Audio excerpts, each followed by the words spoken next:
चलिए हम लोग चर्चा करेंगे लौह और लौह खनिज में क्या अंतर होता है। ठीक है, पहले हम लोग चर्चा किए थे धात्विक खनिज और अधात्विक खनिज में क्या अंतर होता है। आज हम लोगों का चर्चा होगा लौह एवं अलौह खनिज में क्या अंतर होता है। तो लौह खनिज क्या है, ठीक है, तो जिन खनिज में लोहे का अंश या मात्रा कर लीजिए, ठीक है, जिस खनिज में लोहे का अंश या मात्रा पाया जाता है तथा उनका उपयोग लौह एवं इस्पात बनाने में किया जाता है, ठीक है, वे लौह खनिज कहलाते हैं, चाहे उसे लौह खनिज कहते हैं। ठीक ना, हम नॉर्मल किस तरह से याद रखेंगे कि जिन खनिजों में लोहे का अंश पाया जाता है उसे हम लौह खनिज कहते हैं, जिसमें लोहे की मात्रा नहीं पाई जाती है उसे हम अलौह खनिज कहते हैं, और जिसमें लोहे की मात्रा पाई जाती है उसे लौह खनिज कहते हैं। ठीक है, इसका उपयोग लोहा एवं इस्पात बनाने में किया जाता है, जैसे लौह अयस्क, निकिल, टंगस्टन, मैग्नीज इत्यादि। ठीक है, अलौह खनिज जो है कि जिस खनिज में लोहे की अंश बहुत कम, एकदम न के बराबर, बहुत कम न के बराबर होता है, वे अलौह खनिज कहलाते हैं। जैसे सोना, उसमें लोहे की मात्रा नहीं होती है। ठीक है, शीशा, उसमें लोहे की मात्रा नहीं होती है। अभ्रक, इसमें लोहे की मात्रा नहीं होती। ठीक है, दूसरा है लौह खनिज का कि ये सलेटी रंग, धूसर रंग, मटमैला रंग आदि के होते हैं। मटमैला कहने का मतलब मिट्टी के रंग का होता है, उसको मटमैला कहा जाता है। ठीक है, धूसर उसी से रिलेटेड होता है। सलेटी यानी कि हल्का काला, बचपन में जो पढ़े ना, स्लेट जो होता है ना, उसको सलेटी रंग कहता है। ठीक है, ये सलेटी रंग, धूसर रंग, मटमैला रंग आदि के होते हैं। जबकि अलौह खनिज जो है ये अनेक रंग के हो सकते हैं, ये अनेक रंग के हो सकते हैं। तीसरा है ये रवेदार चट्टान में पाए जाते हैं। कौन? लौह खनिज रवेदार चट्टान में पाए जाते हैं, जबकि अलौह खनिज जो है सभी प्रकार के चट्टानों में मिल सकते हैं। अलौह खनिज जो है सभी प्रकार के चट्टान में मिल सकते हैं, जैसे यहाँ लिखा नहीं है सभी प्रकार के चट्टान में मिल सकते हैं, तो कौन? अलौह खनिज सभी प्रकार के चट्टान में मिल सकते हैं।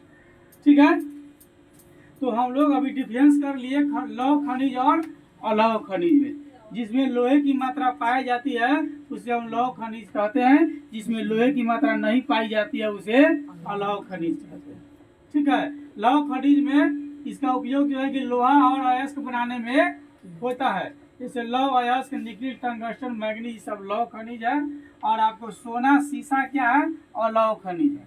ठीक है, लौह खनिज जो है सलेटी रंग, धूसर रंग, मटमैला रंग आदि के होते हैं, जबकि अलौह खनिज जो है अनेक रंगों के हो सकते हैं। इसका कोनो रंग हो सकता है। अनेक रंग कहने का मतलब है कि इसका कोई भी रंग हो सकता है। ठीक है, वह स्थिति परिस्थिति के अनुसार उसका रंग होगा। ये रवेदार चट्टान में पाए जाते हैं। कौन? लौह खनिज। अलौह खनिज सभी प्रकार के चट्टानों में पाया जाता है, जहाँ ढूंढिएगा वहीं पर मिल जाएगा। ठीक है, यह है खनिज की कुछ विशेषता। क्या है? खनिज की कुछ विशेषता है। खनिज का वितरण असमान होता है। वितरण कहने का मतलब है कि सभी जगह समान रूप से नहीं मिलता है, सभी जगह समान रूप से नहीं मिलता। जैसे हम लोग जिस स्थान पर खड़े हैं, हो सकता है यहाँ खड़े तो जमीन के अंदर जो है कोई अयस्क मिल जाए, लोहा मिल जाए, सोना मिल जाए, और न भी मिल सकता है, मिल भी सकता है और न भी मिल सकता है। यानी खनिज कहने का मतलब कल हम लोग चर्चा किए थे, ये वस्तु जो जमीन के अंदर से खोद करके निकाला जाता है। तो जरूरी नहीं है कि जिस वस्तु को हम ढूंढ रहे हैं यहाँ प्राप्त मिलेगा, हो सकता है वो यहाँ नहीं मिलेगा।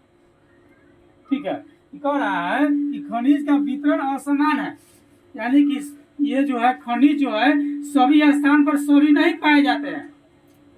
खनिज सभी स्थान पर सभी नहीं पाए जाते हैं। अलग अलग स्थान पर अलग अलग प्रकार के खनिज पाए जाते हैं। कहीं कोयला है, कहीं सोना है, कहीं अभ्रक है, कहीं डोलोमाइट है। ठीक है, कहीं निकिल है, कहीं लोहा है। अलग अलग प्रकार के खनिज मिलते हैं, इसलिए कहा कि खनिज का वितरण क्या है? असमान है। समान नहीं है, असमान है। ठीक है ना, जैसे कहीं जल ही जल है, कहीं मिट्टी ही मिट्टी है और कहीं पर्वत ही पर्वत है, लेकिन है तो पृथ्वी का ही अंश न। कम गुण वाले खनिज जो है अधिक, और अधिक गुण वाले खनिज कम मात्रा में पाए जाते हैं। मतलब बढ़िया खनिज जो है कम मिलता है और खराब खनिज ज्यादा मात्रा में जिसका उपयोग नहीं है।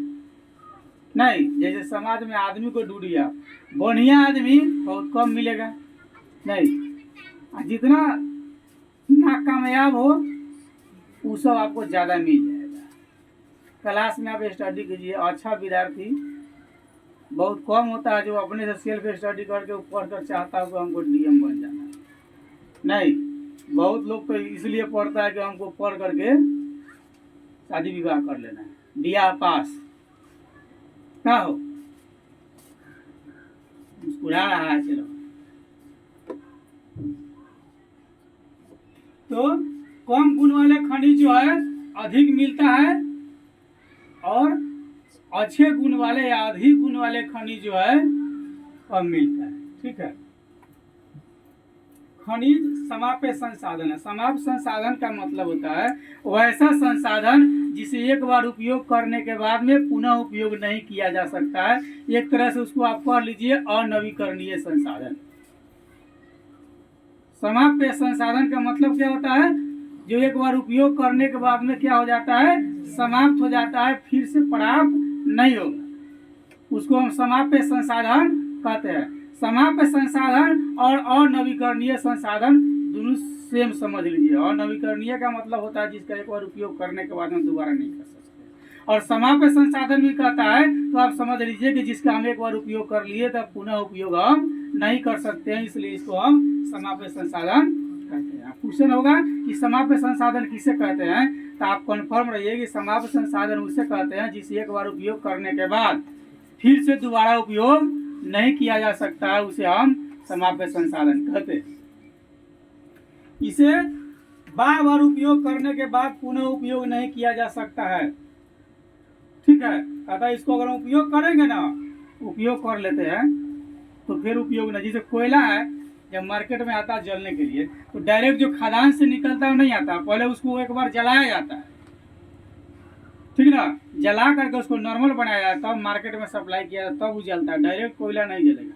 डायरेक्ट जो कोयला जो जमीन के अंदर से निकलता है वो एज लाइक पत्थर के समान होता है, एज लाइक पत्थर के समान होता है, नहीं जलेगा जल्दी। जैसे चूना जहाँ बनता है, चूना की जहाँ फैक्ट्री है, सीमेंट की जहाँ फैक्ट्री है, चूना जो है बहुत बड़ी चिमनी सी आकार की होती है और बड़े बड़े पत्थर को जो है उसमें डाला जाता है। चिमनी भट्टी होती है और उसमें पत्थर को डाला जाता है, जल जल करके जब निकलता है तब उसको मशीन में डाल करके पीसा जाता है, और पीसने के बाद में तब बोरा में पैकिंग किया जाता है, तब वह चूना तैयार होता है। उसके बाद में उसका उपयोग विभिन्न क्षेत्र में किया जाता है। लेकिन चूना प्राप्त तो होता है पत्थर से ही, और पत्थर जला करके चूना तैयार किया जाता है। ठीक है, तो कहा कि खनिज समाप्य संसाधन है। जो भी खनिज है हमारी जो प्रकृति में मौजूद है जिसका हम उपयोग करते हैं वो क्या है, समाप्य संसाधन है। हम उसका अगर उपयोग करते हैं तो उपयोग करने के बाद पुनः उपयोग हम नहीं कर सकते, यानी कि उसका पुनः उपयोग नहीं किया जा सकता है, इसलिए इसकी संरक्षण आवश्यक है। जैसे अभी चर्चा चल रही थी जल संरक्षण पर, नहीं, जिलाधिकारी जो भी IPS रैंक के जो लोग हैं वो लोग जल संरक्षण के लिए सभी लोग मोटर को बंद कर दिए, नहीं चलाना है, यानी कि जमीन का भौम जल स्तर क्या हो गया है, घट गया है, और लोग पर्याप्त मात्रा में मोटर का उपयोग कर रहे हैं। तो जो पानी जो जमीन के अंदर से निकाल जो रहा है, एक सतह तो धीरे धीरे घट रहा है। जब घटेगा तो मान लीजिए कि आपका कल जो है 100 फीट का है, अब बोर्डिंग जो है पंप से जो लगाया गया है वो अगर 100 फीट का होगा तो वहाँ का तो उतना लेयर का वो पानी खींच लेगा, तो खींच लेगा तो फिर आपके कल में तो आएगा नहीं, तो नहीं आएगा तो डाउन हो गया, फिर आपको दोबारा लेना पड़ेगा, यानी कि भौम जल स्तर घट गया। तो जो भी प्राकृतिक चीज़ें हैं हमें उसकी संरक्षण की आवश्यकता होती है, क्योंकि जो हम बचा करके जाएंगे आने वाले हमारे नेक्स्ट जनरेशन उसका उपयोग करेंगे। जो हमारे लिए हमारे पूर्वज जो छोड़ करके गए हम उसका उपयोग करेंगे, और जो हम जो छोड़ करके जाएंगे वो उपयोग करेगा। अगर समाज चाहता है कि नहीं हमारा आने वाला जनरेशन स्वच्छ रहे, सेफ्टी से रहे, और अच्छा से जीवन जी ले, तो फिर प्रकृति का दोहन लोग बंद करें। कई सारे कारण है प्रकृति के दोहन के, वो अलग विषय। अब हम लोग देखेंगे खनिज का वितरण। ठीक है, खनिज का वितरण। भारत में अलग अलग भाग यानी कि अलग अलग क्षेत्र में भिन्न भिन्न प्रकार के भूगर्भिक संरचना पाई जाती है। भूगर्भिक मतलब भू के अंदर, गर्भ माने होता है उसके अंदर, ठीक ना। गर्भ का मतलब क्या होता है, उसके अंदर, ठीक ना। तो भूगर्भिक का मतलब हो गया जमीन के अंदर, जमीन के गर्भ में। तो भारत के अलग अलग क्षेत्र में और भिन्न भिन्न मतलब अलग अलग प्रकार के, ठीक है। तो भारत के अलग अलग क्षेत्र में भिन्न भिन्न प्रकार के भूगर्भिक संरचना पाई जाती है, जिनके कारण खनिज का वितरण असमान है। अब अलग अलग प्रकार के है, इसलिए उसके कारण क्या है कि खनिज का वितरण क्या है, असमान है। कहीं पर कोयला मिलता है और कहीं पर पेट्रोलियम मिलता है, कहीं पर सोना मिलता है, नहीं हीरा तक हर कोयला के खान से ही प्राप्त हो जाता है ना। अधिकतर खनिज प्राचीन चट्टान समूह में पाए जाते हैं। अधिकतर जो खनिज जो है सबसे पुराने चट्टानों में पाए जाते हैं, ठीक है। क्वेश्चन हो गया अधिकतर खनिज कहाँ पाया जाता है, तो अधिकतर खनिज जो है सबसे पुराने चट्टान में पाए जाते हैं, ठीक है। जैसे लौह अयस्क एवं मैग्नीज का भंडार देश के कैम्ब्रियन पूर्व की चट्टान के, एक चट्टान है कैम्ब्रियन पूर्व, चट्टान के धारवाड़ समूह में पाया जाता है। कौन, लौह अयस्क एवं मैग्नीज, ठीक है। लौह अयस्क एवं मैग्नीज जो है, मैग्नीज का भंडार देश के कैम्ब्रियन पूर्व की चट्टान के धारवाड़ समूह में पाए जाते हैं, ठीक है।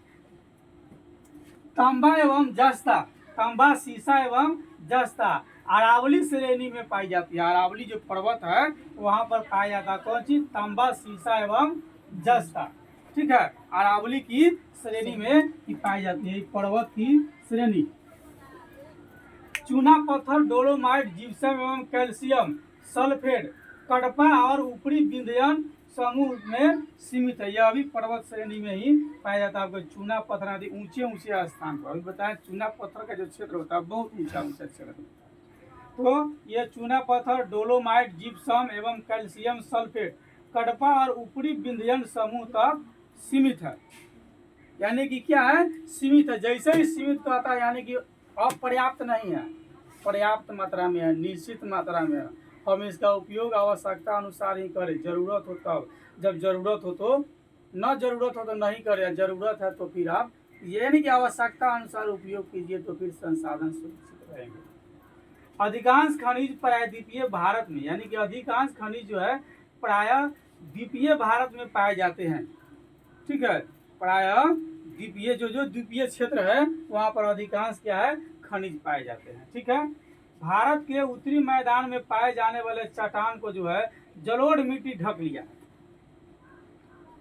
भारत के उत्तरी मैदान में पाए जाने वाले जो चट्टान है, ठीक है, पाए जाने वाले चट्टान को जलोढ़ मिट्टी ढक लिया है। इसलिए भारत के उत्तरी क्षेत्र में खनिज का अभाव है। मतलब भारत के उत्तरी क्षेत्र में खनिज है लेकिन उसको ढक कौन लिया है,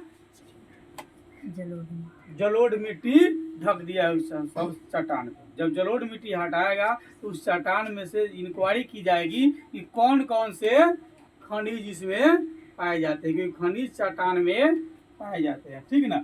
रवेदार चट्टान में जो है लौह खनिज रहता है। रवेदार चट्टान में कौन रहता है, लौह खनिज पाया जाता है, ठीक है।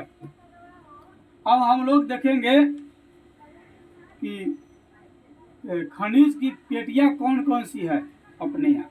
उत्तर पूर्व की पठार, दक्षिण पश्चिमी पठार, उत्तर पश्चिमी प्रदेश इत्यादि पर हम लोग चर्चा करेंगे कौन खनिज किधर पाया जाता है।